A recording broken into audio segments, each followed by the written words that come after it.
Welcome back to Squawk Box this morning. As more people work from home, they are becoming quite familiar with a group of companies that are designed to make remote communications easier. One of those companies, as many people in our audience are probably using right now, is Slack. Of course, the popular workplace messaging platform, and it just raised a lot of money in the debt markets overnight. Joining us right now, first on CNBC, is Slack CEO Stewart Butterfield. Stewart, good morning to you. We actually reported the news yesterday on the show that you were looking to raise $600 million. You've raised more than that in a convertible bond. Explain why you did that and what happened. Sure. Yeah, we upped it to $750 million. It was oversubscribed. There's a lot of interest, which is interesting experience for us, with the entire investment community working from home. So we did so probably a lot easier than doing the roadshow with the physical meetings. So we got to do that starting early yesterday morning. Ended up in a position where there was 150 investors expressing interest. So some of our existing investors, some new ones, and really great response. And so what was the purpose of doing that now? I know some investors who looked at it and saw this as being opportunistic in terms of trying to get ahead of things now. Other people I know raised questions and said, are people not paying their monthly subscription fee?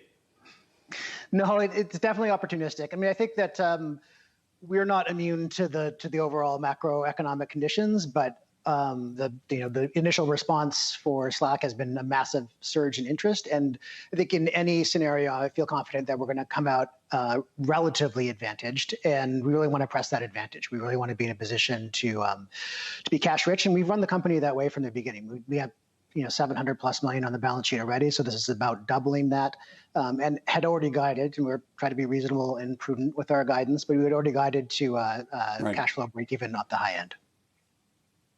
What are you seeing right now in terms of customers? I imagine there's lots of people who are jumping on the platform. Are there other customers who've either been on the platform before, saying I either can't afford it, so I need to get off the platform, or asking for some kind of delayed payment? Yeah, I mean, we're not especially exposed, but we have customers who are in travel and hospitality, booking services, almost all startups, as you know, are Slack users, almost all technology companies. So there is a little bit of that, and we're starting to see some signal on the SMB side, but we expect that to probably decline over the course of the year. I think that's balanced by some really accelerated rollouts at large enterprises, and just, we reported this earlier, but 9,000 new paid teams on net over the course of the quarter so far, and that's compared to a normal rate of about 5,000, so up 80% with the quarter still having a few weeks left. Right. And how are you thinking and seeing your market share versus Microsoft Teams, which I know is your big competitor, and any other big competitors out there during this period?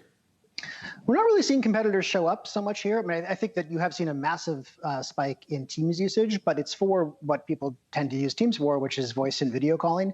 We actually announced an integration with Teams calling features like last week. Who knows? It could be 3 months ago at this point because the time dilation, but very recently. Almost all of our large enterprise customers are Office 365 customers, so that was very well received. Right. For those of us who are all working at home on Slack, you get to see the other side of it. Hopefully there's privacy settings so you don't see the true other side of it. What are the great lessons of this period for you, both as a business person, but as someone who's been working on Slack and seeing this all happen in real time? Yeah, it's been very, very dramatic. So I mentioned the net new paid customers. Obviously, we've also seen a big increase in new signups of people who are brand new to Slack, expansion inside of our existing customers, existing user base, really accelerated rollouts. But also, even as have this surge in new users, the average utilization per user is also massively increasing, and we see that all over the world. Up 25% in New York for messages sent per user per day, 29% in London, 42% in Paris. And people are also spending a lot more time connected to the service. So that doesn't necessarily mean active usage, but it's up by 2 full hours in New York. So up to 12.2 hours a day on average now for time connected. The other question I was going to ask you is, as we're all doing this, a lot of us are going on Zoom and other things. I know that has an integration with yours, but there have become additional privacy concerns, not necessarily about Slack, but I'm curious about your thoughts about what's happened actually at Zoom, given that you now have people trying to pop into some of these calls that are not supposed to be on these calls, and sometimes even showing video of things that, let's just say, are not work safe. Yeah, I think that massive surges in interest can definitely be a double-edged sword, they're a great partner of us and well integrated. So I mean, I think there's some good news for that company. Really massive rollouts, but managing for the consumer internet is very different than the enterprise, and I think they're probably scrambling to keep up with all of that. Is there any great service that you started using during this period? I know you've probably been more of a distributed remote worker yourself, given what your product does. But is there any new app that our audience should know about? Maybe not a Slack app that you're using or hearing people use that's different. Yeah, so I'm struggling to think of ones that I've heard, because there's been a whole bunch of them. A lot of different kind of video services, so not necessarily for calling. One that I've started using lately is called Loom, Loom. And it's great for recording short videos to share internally, and those can be with screen recordings or just a video.